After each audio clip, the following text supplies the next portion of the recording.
Assalamualaikum warahmatullahi wabarakatuh. Jumpa lagi di channel Jawa Kembang. Kali ini kita membahas sesuatu pertanyaan yang dari DM yang masuk ke admin.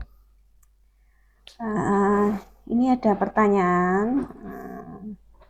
Setelah kemarin bahas tentang pesugihan, terus ini ada yang masuk bertanya, dia tidak mau tentang pesugihan, tapi maunya cara yang lebih aman dan paling nggak mudah dilakukan, tidak ada apa ya istilahnya sesaji-sesaji ataupun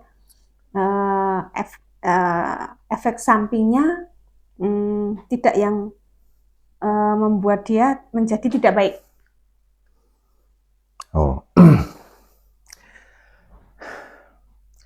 Sebenarnya kalau dari pengalaman dari sisi spiritual yang ini penggabungan antara energi alam semesta.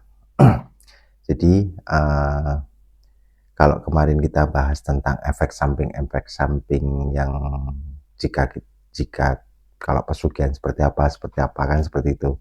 Jadi kalau ada metode yang dimana mungkin pemirsa seperti tutorial, kalau saya bilang ini tutorial, anggap aja ini tutorial gitu ya, tutorial pribadi dari pelaku spiritual yaitu saya. Apapun bentuk agamanya, keyakinan kita, pada dasarnya Tuhan itu menciptakan kita itu sama-sama manusia, sama-sama punya dua tangan, sama-sama mempunyai dua kaki, dua mata, dua telinga, yang pada dasarnya semua itu diturunkan sesuai fitrahnya. Jadi kalau dari tuntunan agama sendiri jelas semua itu tetap mintanya sama Allah dengan ajaran dan tuntunannya. Saya Islam, tapi amat sangat bahasa saya tuh kayak tidak adil kalau ini konsepnya hanya ditujukan hanya untuk satu keyakinan. Nah, jadi ini istilahnya resep yang pernah saya lakukan dalam perjalanan saya di selama ini. Jadi kalau saya itu lebih membangkitkan unsur, kita harus memahami dulu empat unsur dalam tubuh kita ya. Ada unsur panas, ada unsur air, ada unsur tanahnya, ada unsur angin atau udaranya. Yang berhubungan dengan materi gitu berarti ya? Iya, dia tanya materi, berhubungan dengan materi, tapi yang aman lah. Yang aman gitu ya, tidak, aman, safe, yang tidak bertentangan dengan yang lainnya. Ya. Jadi garis bawahi lagi, apapun bentuk keyakinan kita, monggo kerso, tapi ini cara saya itu 4 unsur ini tadi, kembali lagi 4 unsur ini yang kita harus peka sekali, kita harus memahami sekali itu unsur panas kita. Kita harus memanage unsur ini, membangkitkan unsur panas, sukma panas kita. Dengan apa metodenya? Berarti kalau saya menahan lapar, jadi makan itu, atau makan ya terutama, makan itu ketika benar-benar lapar. Jadi kalau kita nggak lapar ataupun hanya masih perut ada kenyang, kadang ada cemilan-cemilan, hindari. Jadi kita benar-benar makan itu dalam kondisi perut rasanya lapar. Untuk apa? Untuk memanage yang namanya unsur hawa panas dalam tubuh kita, membangkitkan energi panas dalam tubuh kita. Jadi umpamanya ini kalau puasa itu kan menahan dari pagi sampai sore, tapi kita lakukan ini, makanlah pada saat lapar. Kalau lapar sekali baru kita makan. Itu pun ada catatannya pemirsa. Jadi makannya, katakanlah kita makan nasi 1 piring, harus habis tidak tersisa. Nasi 1 butir pun harus habis. Itu bentuk dari memang kita mengharap sesuatu yang istilahnya alam itu akan menangkap sinyal kita patut untuk diberi lebih. Energi semesta, energi alam, ataupun energi-energi yang melihat kita itu merasakan bahwa makhluk yang menghabiskan makanan itu patut untuk diberi lebih. Kebalikannya, kalau kita makan ada sisa banyak, masih nggak habis, alam akan meresponnya sebagai sesuatu yang kamu boros ya, menghambur-hamburkan. Kamu belum patut untuk dibantu. Alam sinyalnya seperti itu. Sinyal dalam dimensi semesta. Ketika kita memahami metode itu, lakukan itu paling cepat setengah bulan, paling lama 40 hari. Lakukan itu terus. Dalam perjalanannya kita lakukan itu. Terus metode keduanya, ketika kita mau tidur, usahakan jam 12 malam. Jam 12 malam ya, keluar ke rumah